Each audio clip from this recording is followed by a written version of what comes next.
What's going on, guys, and welcome back to another very exciting video. In this video, we're going to be talking about a very interesting stock. That is TSMC. This is a stock that basically someone reached out on YouTube, left a comment, and asked me to do a quick valuation on. And I've been interested in this stock and kind of looked at it after it was announced that Warren Buffett had built out a position in the company. And I think it is a very interesting company for a number of reasons. And we're going to get into a couple of those in this video. So if you enjoyed the video, make sure you drop a like down below. And if you want to see more videos like this one, make sure you hit that sub button. Warren Buffett is known for investing in companies that have large moats, and large moats for him mean two things. They often mean that they have a large amount of capital on their books where they can basically support the company if bad times come about, and then also they have a large portion of market share. So he likes investing in companies that basically are a monopoly. And when you look at TSMC and this comment that I have highlighted here, TSMC accounts for an estimated 90% of the world's super advanced computer chips, supplying tech giants including Apple and Qualcomm. So this is absolutely insane. The only other time where I've seen a market share around 90% is in Google's case and their search engine being Google search. So this is absolutely insane to see that, TSMC accounts for 90% of the world's chip manufacturing. The other thing that Warren Buffett is always looking at is looking to buy stocks that are undervalued. So TSMC right now, you can see that it is down in the last year almost 40%. 36.79%. Warren Buffett was actually buying, or known to be buying, kind of last quarter towards the end of last year. And basically they're kind of thinking somewhere in this time frame is where Warren Buffett bought. So anywhere from, $80 all the way down to $60. And I would guess, somewhere around $60 is where he was really loading the boat. And then obviously it was announced that Warren Buffett was buying the company, and we could see that it ran back up to around this $80 mark. But overall, we could see again that the company, from where it was trading at to where Warren Buffett potentially bought at, it was down actually closer to 50%. So this is absolutely a huge move that we've seen down in this company over the last year or so. And that's kind of come on the back of a lot of concerns for chip manufacturers that there's a little bit of, less demand in the market right now compared to where it was at over the last couple of years. And with the stock down in a massive way, we can see that its PE ratio right now is sitting around 14.02. And another thing that Warren Buffett is always looking for is a dividend yield. He loves companies that are actually paying back their dividends, paying back money to their shareholders. And right now, TSMC is sitting at a 2.28% dividend yield. And if we jump over here, we can get a little bit more in depth of where their PE ratio has actually trended over the last year. We can see that the current PE ratio, the forward PE ratio, is actually sitting at a 12.69. So a little bit different than what we saw on Google. But over the last year, it's actually down from around a year ago. It was around 25.64. So down in a massive way in terms of its valuation. A lot of companies, when you're talking about PEs below 15, that's where you start getting into a deep value range where a lot of value investors like Warren Buffett are starting to get into the company. I've ran a few different valuation calculations on TSMC. So we have two that we've done that are free cash flow analysis, and then we have one that's a PE ratio analysis. The PE ratio analysis looks very, very interesting. It looks great. The free cash flow analysis, when we look at it, this one is not so great. And then we do have one that's based off growth that kind of looks, relatively positive. So we'll go over all three of those here right now, but I do want to give a full disclaimer. The free cash flows are very hard to find when you're starting to look at some of these foreign companies, because the numbers will get kind of skewed. Some numbers will be ran, when there's different exchange rates, and that'll throw off some of these numbers. So just important to keep that in mind. Do your own research. Make sure you're looking into these companies on your own before you just trust some random guy on YouTube. So just to give you full transparency, we pulled the 5.19 billion shares outstanding from Yahoo Finance. You can see here they have 5.1 billion shares outstanding. And then we pulled all the free cash flows from Macro Trends. We kind of compared these against Yahoo Finance. We can see Yahoo Finance, they have these numbers in here. But again, like I talked about, they are in TWD. You have to convert all these over to USD to get accurate numbers. So again, when we look at this, I'm just pulling all of these from Macro Trends. It's already user-friendly, easy, already converted in there. So we have these numbers populated into our free cash flow, and we can find an average free cash flow of $10.3 billion.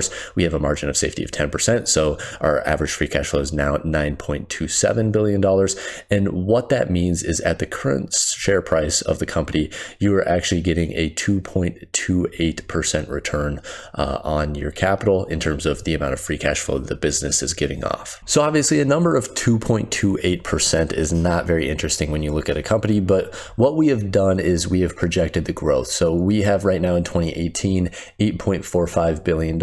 And then in 2022, we found on Yahoo Finance, when we converted this number over to USD, that we are actually sitting at around $16.74 billion in the trailing 12-month free cash flow.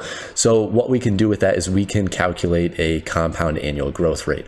And the compound annual growth rate that we're getting is around 18.62%. So when we plug that in and a starting free cash flow of 16.74, we can see that by year 2026, we'll be around $33.14 billion in free cash flow.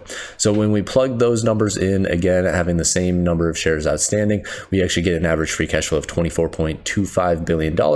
With our margin of safety of 10%, we are averaging or estimating an average of $21.82 billion.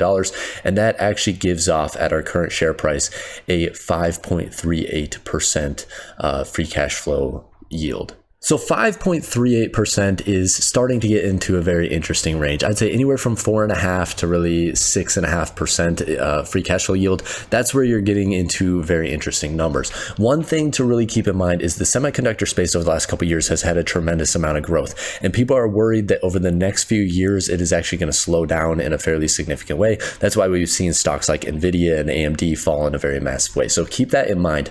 But what's interesting is when you actually plug in a 7% number. So when you plug in a 7% required rate of return of free cash flow, you actually get a price per share of $60. And $60, when we come back over to the chart, is where we anticipate Warren Buffett to really have been loading the boat. Again, sometime over kind of this quarter, we anticipated that Warren Buffett was really loading the boat on this company. And then over the last, few months, we saw the stock price shoot up in a massive way as he released, his filings, and basically it came out that he was purchasing TSMC shares. As mentioned, another way that I commonly value stocks is looking at their PE ratio. You can kind of look at their PE ratio and basically come up with where the market could potentially value the company in the future. So right now, TSMC is sitting around a 12.69 forward PE ratio. The current stock price is around $78.07. And if we come back over here, we can basically get a projection. So we see a year ago that TSMC actually traded anywhere from a 20 to 25 forward PE ratio. And what we have here is we basically have plug those numbers in, and then we can run a quick calculation and basically come up with a potential price target. So if TSMC were to go to a forward P ratio of 20, and basically the market deems that that is a fair value for the company, the stock price would actually go up by almost 60% to $123. And then if the stock market were to turn around and basically say, no, it's actually worth more, it's worth maybe around a 25 forward P ratio, we could see the stock go up to $153.80, which is almost 100% return. So a lot of positive returns here. Again, this is a very, bullish case, especially compared to their free cash flow case, where we only really saw, anywhere from a 2 to 5% yield on free cash flow. A couple other important things to note is Taiwan is in a very interesting situation. So there is a lot of political drama around Taiwan. And if you aren't comfortable holding throughout that drama, then you need to basically avoid a stock like this. That's kind of similar to companies like Alibaba. There's basically Chinese risk here because China still considers Taiwan to be part of China.